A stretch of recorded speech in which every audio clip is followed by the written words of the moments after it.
आज हम लोग प्रोजेक्ट रिव्यू करने लगे हैं मोहम्मद कासिम का। कासिम एक्चुअली कंप्यूटर साइंसेस के स्टूडेंट हैं और ब्लेंडर शौकिया इस्तेमाल कर रहे हैं। कासिम के मैंने अर्ली और अब वाले जो रेंडर्स हैं वो पर्सनली खुद देखे हैं। ये एक डिस्कॉर्ड कम्युनिटी में मैंने इनकी आर्ट देखी थी और माशाल्लाह क्या तेज़ ग्रोथ है भाई इनकी। इन्होंने जो प्रोजेक्ट सबमिट किया वो है ये मैको रोबोट। अच्छा, वैसे टू बी ऑनेस्ट एक बहुत अच्छा रेंडर है और इसमें ज़्यादा चेंजेस नहीं हैं जो मैं करूँगा, लेकिन कुछ छोटी छोटी चीज़ें हैं जिसके थ्रू हम इसको बेहतर प्रेजेंट कर सकते हैं। तो पहले हम डिस्कस करेंगे इसमें इश्यूज़ क्या हैं, सेकंड पार्ट में हम उसको ब्लेंडर में रिजॉल्व करेंगे और थर्ड पार्ट एक बोनस है जो कि एक छोटा सा टच है जो मैं इस सीन में लाजमी देता। सबसे पहले इसकी कॉम्पोजिशन डिस्कस करते हैं। ये मॉडल थोड़ा सा लेफ्ट को जा सकता है और उसकी प्रॉपर रीजनिंग मैं आपको आगे एक्सप्लेनेशन में बताऊंगा। लाइट्स में मुझे फील होता है यहाँ पे गॉड रेज ज़्यादा अच्छी लगेंगी। मैंने कासिम से डिस्कस किया था और वो कह रहे थे कि उन्होंने भी वही ट्राई करना चाहा था, तो वो हम ब्लेंडर में ट्राई करेंगे कि बेहतर तरीके से बनाई जा सके।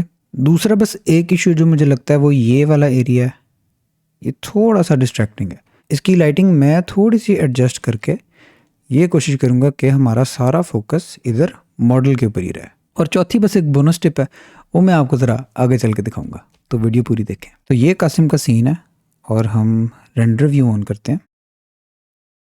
ये पर्पल कलर मिसिंग टेक्सचर्स पे आता है। ये जब भी आप किसी के साथ फाइल शेयर करेंगे या कोई आपके साथ फाइल शेयर करे तो शुरू में ये इशू आता है। और अगर मैं आपको यहाँ पे दिखाऊं, आपको वैसे तो ये टेक्सचर को दोबारा लोकेट करना पड़ता है कि आपके कंप्यूटर में कहाँ सेव्ड है। मैं आपको इसका एक शॉर्टकट बताता हूँ। आपने इधर फाइल में जाना है, एक्सटर्नल डाटा में जाना है और फाइंड मिसिंग फाइल्स में जाना है। उसके बाद सिंपली ये वो फोल्डर है जहाँ पे मैंने कासिम के सारे टेक्सचर सेव किए हैं, तो मैं सिंपली यहाँ पे इस फोल्डर में आके फाइंड मिसिंग फाइल्स पे क्लिक कर दूंगा। वॉल के फॉर सम रीज़न नहीं हो रहा तो कोई बात नहीं, हम इसको मैनुअली यहाँ पे लोकेट करके इसको दोबारा रिकनेक्ट कर लेते हैं। तो सीन हमारा बहुत प्यारा लग रहा है। यहाँ पे रेंडर की जो बॉर्डर है वो इनेबल्ड है, तो मैं उसको सिंपली कंट्रोल ऑल्ट पी से क्लियर कर लूँगा, ठीक है, क्योंकि मैं पूरा सीन देखना चाह रहा हूँ। और हमेशा की तरह हम सबसे पहले ओ यार ये किधर से होता है। और हमेशा की तरह हम सबसे पहले हमारा सीन स्प्लिट करेंगे। यहाँ पे हमारा रेंडर्ड व्यू है और इधर हम सारी एडजस्टमेंट्स करेंगे। तो पहला मेरा मेन कंसर्न कंपोजिशन के साथ था। कंपोजिशन में इसको थोड़ा सा यहाँ लेफ्ट पे अराउंड इधर कहीं प्लेस करूँगा। थोड़ा सा मैं इसको जूम आउट करूँगा ताकि हमारे पास ज़्यादा देखने को। तो यहाँ आप देख सकते हैं कि ज़्यादा डिफरेंस नहीं है, लेकिन इससे फ़र्क पड़ता है। कासिम के एक प्रीवियस रेंडर में मैंने इनको कंपोजिशन में थर्ड्स के बारे में बताया था। इस रेंडर में आप देख सकते हैं कि ओरिजिनली आपका मॉडल ऑलमोस्ट स्क्रीन के सेंटर में है। रूल ऑफ थर्ड्स हमें ये बताता है कि अगर आप अपने सीन को थ्रीज में डिवाइड करें तो आपका मॉडल इन किसी थर्ड में आना चाहिए। उससे वैसे ही आपका रेंडर थोड़ा सा ज़्यादा इंटरेस्टिंग लगता है। और दूसरी चीज़ के जिस साइड पे आपका मॉडल फेस कर रहा है, जिस तरह आप देख सकते हैं कि राइट साइड पे इसकी डायरेक्शन है, तो उस साइड पे हम लोग नेगेटिव स्पेस या ब्रीदिंग रूम ज़्यादा रखते हैं। ये भी कंपोजिशन के टाइम हमें ख्याल रखना पड़ता है। तो इस सीन को आप देख सकते हैं मैंने थर्ड्स में डिवाइड किया और क्योंकि ये एक बहुत बड़ा मॉडल है, ठीक है, तो यहाँ पे जब आप इसको एग्जैक्ट थर्ड में रख रहे हैं, आपका मॉडल बिल्कुल आपकी स्क्रीन के एज के साथ है, आपके रेंडर के एज के साथ है, जो कि अच्छी चीज़ नहीं है। हम मॉडल को एग्जैक्ट थर्ड में रखते अगर ये थोड़ा सा छोटा मॉडल होता। मिसाल के तौर पे अगर ये करेक्टर होता, आप देख सकते हैं इस रेंडर में ये करेक्टर है, तो फिर ये थर्ड में बहुत इंटरेस्टिंग लग रहा है, एग्जैक्ट थर्ड में। और क्योंकि ये मॉडल बहुत बड़ा है, हमने इसको थोड़ा सा लेफ्ट पे इसलिए मूव किया ताकि बिल्कुल एज के साथ ना है, यहाँ पे थोड़ा सा हमारे पास रूम हो। और अभी भी आप देख सकते हैं कि 2/3 में हमारा मॉडल है और 1/3 हमारे पास यहाँ पे ब्रीदिंग एरिया। तो ये कंपोजिशन वाली जो चीज़ें हैं ये सिर्फ एक गाइडलाइन है, आपको बाज़ दफ़ा इनको थोड़ा सा बेंड कर लेना पड़ता है। अगर यहाँ पे ह्यूमन होता या कोई छोटा ऑब्जेक्ट होता तो हम बिल्कुल इसको एग्जैक्ट थर्ड पे रखते, लेकिन क्योंकि मॉडल काफ़ी बड़ा है उसमें थोड़ा सा हम इस रूल पे फ्लेक्सिबल रहे हैं। अब आगे लाइट्स की तरफ चलते हैं। तो कासिम की लाइट्स में एक कलेक्शन में डाल के ना इसको हाइड कर लेता हूँ, लाइट्स एरिया। और अब हम एक ब्रांड न्यू लाइट क्रिएट करते हैं। गॉड रेज के लिए बेस्ट काम करती हैं स्पॉटलाइट, क्योंकि स्पॉटलाइट का आप स्प्रेड भी एडजस्ट कर सकते हैं और स्प्रेड के साथ ये भी एडजस्ट कर सकते हैं कि ये कितनी हार्ड और कितनी सॉफ्ट होगी।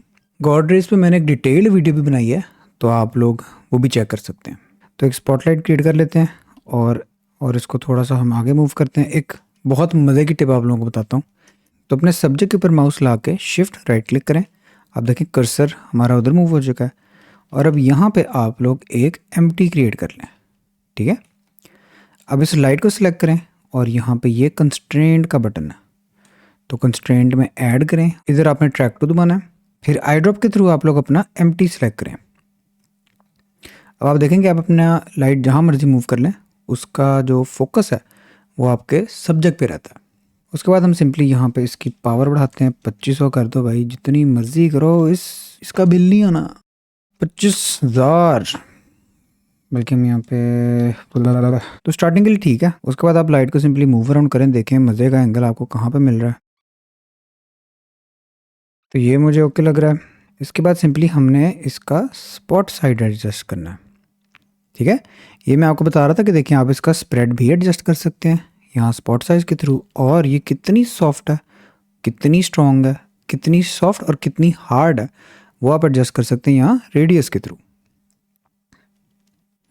तो रेडियस हमने बहुत कम रखना है क्योंकि गॉड रेस के लिए रेडियस कम होना चाहिए। उसके बाद सिंपली हमने यहाँ पे एक गोबो प्लेस करना है। गोबो के बारे में भी डिटेल वीडियो है, वो भी आप देख सकते हैं।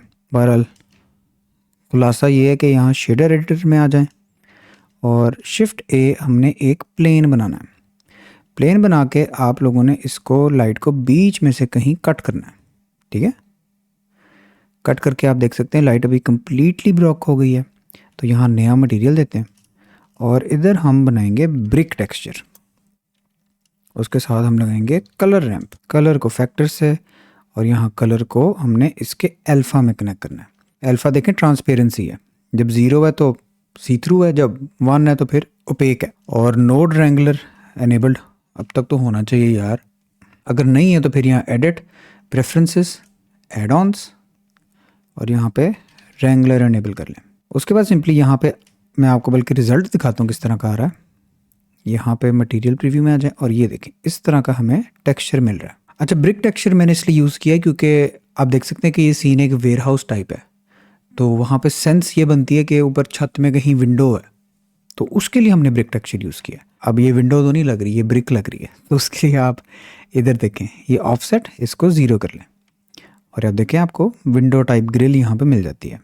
उसके बाद सिंपली हमने यहाँ पे इसको कांस्टेंट कर देना और यहाँ पे कंट्रोल शिफ्ट क्लिक करें ताकि हमें कलर रैम्प का रिज़ल्ट नज़र आए।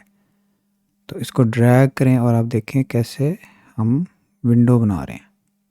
ठीक है, तो इस तरह का हमें क्रिस्प किस्म का ब्लैक और वाइट टेक्सचर चाहिए। अब जब आप एक्चुअल मटेरियल व्यू करेंगे तो आप देख सकते हैं ये इफेक्ट हमारे पास आ रहा है। एक इंटरेस्टिंग चीज़ आप शेडो में देख सकते हैं कि अभी ये ऑपोजिट काम कर रहा है। वो इसलिए क्योंकि जहाँ पे वाइट है वहाँ पे 1 की वैल्यू है, और हमने प्रीवियसली देखा था कि जब 1 है तो फिर वो टोटली ओपेक है। तो इसका सिंपल सोल्यूशन है कि हम यहाँ पे एक इन्वर्ट कलर नोड बना के यहाँ लगा लेते हैं। तो अब आप देख सकते हैं कि सही काम कर रहा है। और अभी हमारे सीन में गॉड रेज नहीं आ रही, उसकी रीज़न ये कि आपने इसको मिडिल में कहीं प्लेस करना है। ये जो प्लेन आपका गोबो है इसको आपने मिडिल में कहीं प्लेस करना है। और दूसरा इशू होता है बाज़ दफ़ा आपका एंगल कुछ इस तरह का होता है कि गॉड रेज विजिबल नहीं होती। तो आप देखें जैसे ही मैं कैमरा मूव कर रहा हूँ मैं कुछ एंगल्स पे गॉड रेज मिल रही हैं। ठीक है, तो उसका एक सोल्यूशन ये होता है कि आप अपना गुब्बो जो है उसको थोड़ा सा रोटेट करके देखें। अब देखें अब हमें गॉड रेज मिल रही हैं। सेकंड, अगर हम यहाँ पे हमारा टेक्सचर व्यू करें तो आप देख सकते हैं कि ये साइज़ भी बहुत छोटा है ग्रिल का। उसके लिए या तो आप स्केल कम कर लें, ठीक है, ताकि थोड़ी सी डिफाइंड आपको गॉड रेज मिले, या दूसरा तरीका ये है कि यहाँ पे जो मोर्टर साइज़ है मेरे ख्याल, हाँ, इसको एडजस्ट कर लें। तो इसके थ्रू भी आप देख सकते हैं कि बड़ा इंटरेस्टिंग एक रिज़ल्ट आपको मिल जाता है। तो इसको आप थोड़ा सा रोटेट कर लें या इसके स्केल के साथ प्ले अराउंड कर लें। अच्छा, अब दूसरा इशू ये आ रहा है कि भाई ये सीन बहुत ही डार्क हो रहा है। तो आप लोगों ने एक चीज़ ख्याल रखनी है कि जब भी कोई विंडो है ना जहाँ से लाइट आ रही है, वहाँ से एक तो सन बीम गॉड रेज बना रही है, दूसरा पूरे एनवायरनमेंट की भी लाइट अंदर आ रही होती है। तो वो रेप्लिकेट करने के लिए हम यहाँ पे सिंपली एक एरिया लाइट क्रिएट कर लेंगे। ठीक है, और इसकी पावर हम थोड़ी सी बढ़ा के ओवरऑल सीन को ब्राइट कर सकते हैं। आप बेशक इसको यहाँ पे मूव कर लें, कोई ऐसी टेंशन वाली बात नहीं है। स्प्रेड हम थोड़ा सा कम कर लेते हैं क्योंकि हम चाहते हैं कि हमारी अटेंशन इसके ऊपर ही रहे।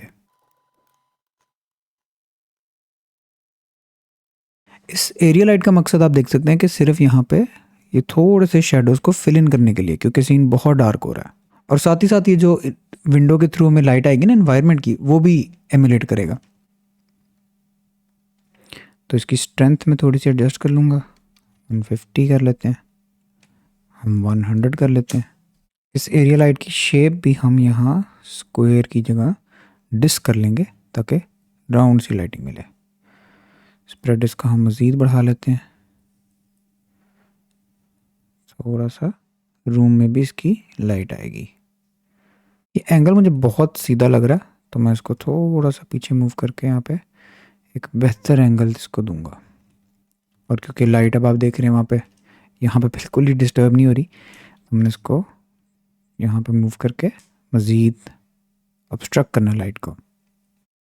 तो ये हम एक रफ बिफोर आफ्टर देख सकते हैं कि कैसा लग रहा है हमारा सीन पहले की निस्बत। और अभी हमने सिर्फ कैमरा और लाइट्स के साथ थोड़ा सा प्ले किया। कासिम के सीन में बैकग्राउंड काफ़ी डार्क है, हमारे में काफ़ी ज़्यादा विजिबल हो रहा है। तो अगर तो ये रखना है तो रख सकते हैं, ऐसा कोई इशू तो नहीं है। लेकिन अगर डार्क करना है तो फिर यहाँ पे हम लोग एक ब्राइट कंट्रास्ट वाला नोड लगा के इसकी ब्राइटनेस थोड़ी सी शिफ्ट होल्ड करें, वरना बहुत ही सेंसिटिव है, तो उसके साथ हम कम कर सकते हैं। तो हमारा पीछे वाला टेक्सचर डार्क हो जाएगा और ये वाला हिस्सा जो है विजिबल रहेगा। और जो बोनस टिप है वो है वार्म और कूल कलर्स के साथ प्ले करने का। तो करंटली आप देख सकते हैं कि बहुत न्यूट्रल सीन है हमारा, ठीक है, इसमें किसी किस्म का कोई कलर कंट्रास्ट नहीं है। तो कूल और वार्म का मैं आपको थोड़ा सा कॉन्सेप्ट समझाता हूँ कि आपका जो कलर व्हील होता है ना, उसमें हमारे पास ये वार्म टोन्स हैं और ये बॉटम वाली हमारे पास कूल टोन्स होती हैं। तो फ़र्ज़ करें आपके सीन में कहीं आपका सीन बहुत वार्म है ना, तो उसमें कूल कलर्स की एडिशन एक बहुत मज़े का इंटरेस्ट पैदा करती हैं। अगर आप ये रेंडर देखें जो मैंने बनाया था, इसमें हमारे पास सारे वार्म कलर्स हैं, लेकिन बैकग्राउंड में मैंने सिर्फ एक हल्की सी कूल लाइट डाली है, जिसकी वजह से सीन काफ़ी विजुअली इंटरेस्टिंग हो जाता है। तो आप देख सकते हैं बगैर लाइट और विद लाइट, ठीक है, छोटी सी चेंज है लेकिन बहुत बहुत मेजर इंप्रूवमेंट होती है। तो यहाँ इस एग्जांपल में देखें, अगर मैं कूल टोन्स की तरफ जाता हूँ थोड़ा सा, ठीक है, तो मैंने सोचा तो था कि यहाँ कासिम के रोबोट में ना इधर कोई लाइट सोर्स डालूँ, कोई आंख शांख बना के ना लेकिन मैं मॉडल डिस्टर्ब नहीं करना चाह रहा। तो जिस तरह हेलीपैड अगर आप लोगों ने देखा, उसमें लाइट्स होती हैं इर्द गिर्द, ठीक है, और यही रेप्लिकेट करने के लिए मैंने यहाँ पे ये छोटे छोटे सिलेंडर डाले हैं। आप देख सकते हैं कुछ भी नहीं है, सिर्फ एक सिंपल सिलेंडर है और उसको हमने एमिशन मटेरियल दिया हुआ है। और एमिशन आप देख सकते हैं कि 5 की स्ट्रेंथ पे मैंने यहाँ पे इसको फिर इसका जो प्लेटफॉर्म है उसके इर्द गिर्द ये लाइट्स लगाई हैं। तो अगर हम कूल कलर की तरफ जाएं मेन लाइट के, जो कि ब्लू है, ठीक है, यहाँ एरिया के भी हम एडजस्ट करेंगे। अगर आप ब्लूइश टोन में जा रहे हैं तो फिर हमने रेड लाइट्स यूज़ करनी है। और अगर इस तरह वार्म टोन में जाना है तो फिर हम लोगों ने यहाँ पे ग्रीन लाइट्स यूज़ करनी है।